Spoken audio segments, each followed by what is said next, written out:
Hello guys, இன்னைக்கு steel card மான்வாவோட episode 39 தான் பார்க்க போறோம். ஸோ வீடியோக்குள்ள போறதுக்கு முன்னாடி மறக்காம ஒரு லைக்கை போட்டுருங்க. அதே மாதிரி இப்போதான் நீங்க நம்ம சேனலுக்கு வரீங்கன்னா சப்ஸ்கிரைப் பண்ணிக்கோங்க. சரி வாங்க நம்ம டைம் மிஸ் பண்ணாம எப்பிக்குள்ள போகலாம். எப்பிக்கோட ஸ்டார்டிங்லயே அந்த சிபரஸ் அந்த மாஸ்டர் இங்க வந்துச்சா, அந்த இடத்துல எல்லாருமே பயந்து போறாங்க.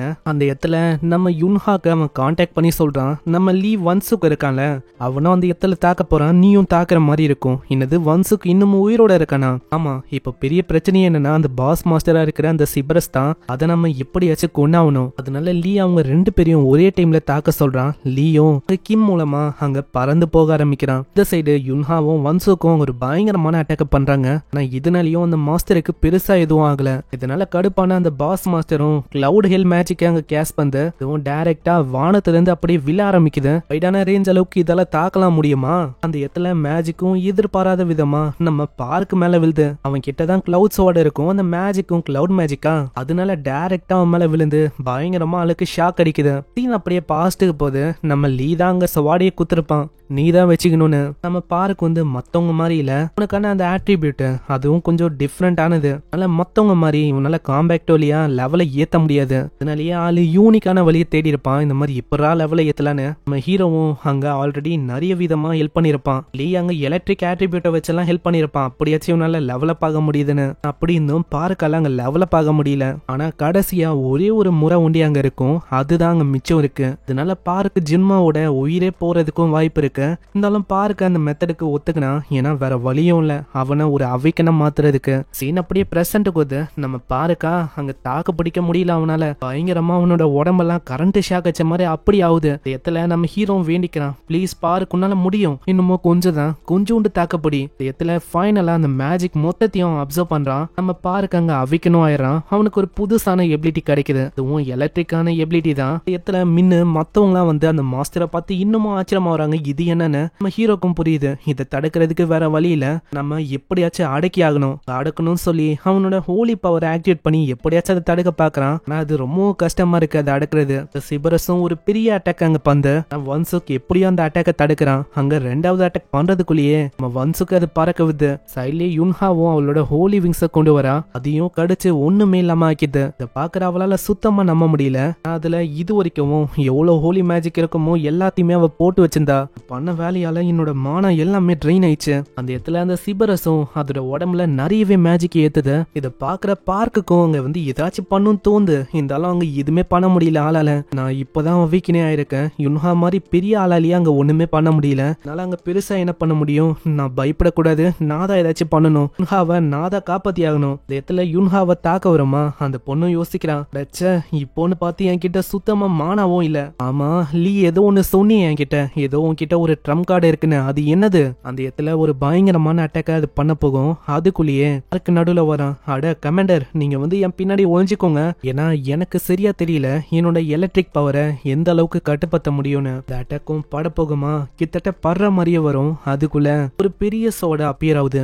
அதை பண்ணதும் வேற யாரும் இல்ல, நம்ம ஹீரோ தான். அங்க எப்படியும் அந்த அட்டாக்கை தடுக்கிறான். நான் வந்துட்டேன்ல, இதுக்கப்புறம் என்ன உங்களுக்கு கவலை? உன்னோட கதை இன்னைக்கு முச்சாகணும். அந்த இடத்துல பார்க்கும் சொல்றான், என்னால இந்த பவரை ஹேண்டில் பண்ண முடியும்னு நினைக்கிறேன், நானும் உங்க கூட ஹெல்ப் பண்றேன். அப்புறம் என்ன, உன்னோட கிளவுட்ஸோட வச்சு எப்படியாச்சும் அவனை டிஸ்ட்ராக்ட் பண்ண. இன்னமும் ஒரு சைடு லீ அவனோட ஸ்வாட வச்சு தாக்குறான். போகும்போதே அது இன்னமும் பெருசாக்குறான் ஆளு. பார்க்கும் ஒரு சைடு அவனோட எலக்ட்ரிக் அட்டாக் பண்றான். கையில அந்த பெரிய சோட வச்சு லீ தாக்கும் போதே சொல்றான், சீக்கிரமா அழிஞ்சு போ. நான் பெரிய அட்டாக் பண்ணியும் அது அங்க படவே இல்ல, அது சைடுக்கா தான் போய் விழுது. இதை பாக்குற பார்க்கும் சடனா அங்க கீழே சொல்றான், ஓ நான் எப்படியாச்சும் அதை தடுக்கிறதுக்கு பாக்குறேன். பாருக்கு இப்போதைக்கு நான் உன்கிட்ட இதை விடுறேன். அந்த இடத்துல பாருக்கு தாக்க போறான். ஆனா அதுக்குள்ள அந்த ஃபயர் அட்டாக் டைரக்டா நம்ம லீ மேல விழுது. அந்த ஃபயர் அட்டாக் பட்டும் லீயோட ஆர்மருக்கு அங்க எதுவுமே ஆகல. அந்த ஆர்மருக்கு ஃபயரோட ரெசிஸ்டன்ட்டும் இருக்கு. இடத்துல பார்க்கும் எவ்வளவோ தாக்கி பாக்குறான். இருந்தாலும் அங்க எதுவுமே வேலைக்கு ஆகல. பார்க்கும் கத்தி சொல்றான், இப்போதைக்கு நம்ம இங்க இருக்கிறது பிரச்சனை நினைக்கிறேன். என்னதான் அட்டாக் பண்ணாலும் அது படுற மாதிரியும் இல்ல, ஒர்க்கும் ஆகல. ஆமா இப்போதைக்கு சீக்கிரமா இங்க இருந்து போயாகணும். சீக்கிரம் பாருக்கு, நம்ம இப்போதைக்கு இங்க இருந்து போயாகணும். ஏன்னா நம்ம மின்னோட அந்த போர்ட்டல் அது இன்னுமா அவன் இங்க கொண்டு வரல. அதனால நம்ம ஓடி ஆகணும். சைடு மின்னும் அங்க அதே விஷயத்துக்கு தான் ரெடி ஆயின்னு இருக்கான். போர்ட்டலையும் அனுப்பும் போதே சொல்றான், லீ எல்லாமே இப்போ உங்ககிட்ட தான் இருக்கு, நம்ம கிட்டயும் ஒரே ஒரு வாய்ப்பு ஒண்டிதான் இருக்கேன். இந்த சைடு ஓடும் போதே அது பயங்கரமான ஃபயர் அட்டாக்ஸ் எல்லாம் அங்க பண்ண ஆரம்பிக்குது. அந்த அட்டாக்ஸும் அங்க படுற மாதிரி வருமா, எப்படியோ ஜஸ்ட் மிஸ் எல்லாம் அங்க தப்பிக்கிறாங்க. தப்பிக்கும் போதே பார்க்கு கிடைக்கும் போதெல்லாம் அங்க எலக்ட்ரிக் அட்டாக் வச்சு அங்க தாக்குறான். அங்க மேலேயே லீயும் கத்துறான், பாரு கொஞ்சம் தள்ளி போ. திரும்பவும் அந்த ஜெயிண்டான சோட வச்சு அதோட மண்டையிலேயே அவன் தாக்குறான். நான் அதனாலயும் அதோட மண்டை உடைஞ்சதான்னு கேட்டா கிடையாது, மண்டை உடையவே இல்லை. அந்த இடத்துல நம்ம லீ யோசிச்சமாதான் அதோட மண்டை ரொம்ப கடுமையா இருக்கு. நஞ்சதை விடவும் பல மடங்கு அதோட மண்டை அவ்வளவு ஸ்ட்ராங்கா இருக்கு. எனக்கு தெரிஞ்சு இந்த என்விரான்மெண்ட்டுக்கு அது அடாப்ட் ஆயினே இருக்கு. சீக்கிரமா அதோட வீக்கான ஸ்பாட்டை தேடணும்னு நினைக்கிறேன். ஆனா நம்ம ஹீரோ ஒரே ஒரு விஷயத்த நல்லா கவனிக்கிறான். அங்க ஒரு 3 ஹெட் இருக்கும். அதுல ஒன்னு ஃபயர், எலக்ட்ரிக், டாக்ஸிக்கான கேஸ் ஒண்ணு. இப்போ அது கரெக்டா பயன்படுத்துறது ஃபயர், எலக்ட்ரிக் இது ரெண்டு ஒண்டிதான். டாக்ஸிக்கான கேஸ் அது இன்னமும் பயன்படுத்தல. ஏன் நம்ம லீக்கு பொஞ்சு போயிது, அது பயன்படுத்தலன்னா கண்டிப்பா அதுதான் ஒரு வீக்கான ஸ்பாட்டா இருக்கும்னு. அந்த இடத்துல ஓடி போகும் போதே நம்ம பாருக்கிட்ட அவன் சொல்றான், எனக்கு அதோட வீக்கான ஸ்பாட் எதுன்னு தெரியும், அதனால முடிஞ்ச அளவுக்கு நீ டிஸ்ட்ராக்ட் பண்ணு. உங்க பார்க்குக்கும் சடனா ஒரு ஹிடனான எபிலிட்டி அன்லாக் ஆயிடுச்சுன்னு காட்டுது. இந்த சைடு நம்ம ஆளுங்களும் முடிஞ்ச அளவுக்கு அந்த ட்ரோனை மேல அனுப்ப ட்ரை பண்றாங்க. இன்னமும் 1 கிலோமீட்டர் அங்க தள்ளி தான் இருக்கிற மாதிரி இருக்கு. ஏன்னா அந்த மாஸ்டர் பயங்கரமான எலக்ட்ரிக் அட்டாக் அங்க பந்தா ட்ரோனுக்கு ரொம்ப நெருக்கமா தான் வருது. அதனால மின் என்ன சொல்றானா, சீக்கிரம் உங்களால முடிஞ்ச அளவுக்கு அது இன்னமும் ஹைட்டா பறக்க வைங்க. இதே மாதிரி அவங்க பண்றாங்க. கிட்டத்தட்ட அது மேலதான் இருக்கே. அந்த இடத்துல நம்ம ஹீரோவும் கிம்மோட ஸ்பிரிட்டை வச்சு போறான். அங்க கிம்மோ சொல்றான், தான் கரெக்டான வாய்ப்புன்னு நினைக்கிறேன், நம்ம லீய நம்பியே ஆகணும். அந்த இடத்துல இருக்க ஒரு வெப்பனையும் கிம் அப்படி அந்த போர்ட்டல்ல செலுத்த ஆரம்பிக்கிறான். மேல பறந்து போகும் போதே லீ ஒரு பயங்கரமான அட்டாக் பண்றான். ஸ்வார்டு டைரக்டா அதோட மண்டியிலேயே தாக்குது. நம்ம லீ நினைச்சமா தான் அதோட மண்டியில பட்ட உடனே அது பயங்கரமா துடிக்க ஆரம்பிக்குது. அப்பயே யோசிச்சேன், கண்டிப்பா அதுதான் ஒரு வீக்கான ஸ்பாட்டா இருக்கும்னு.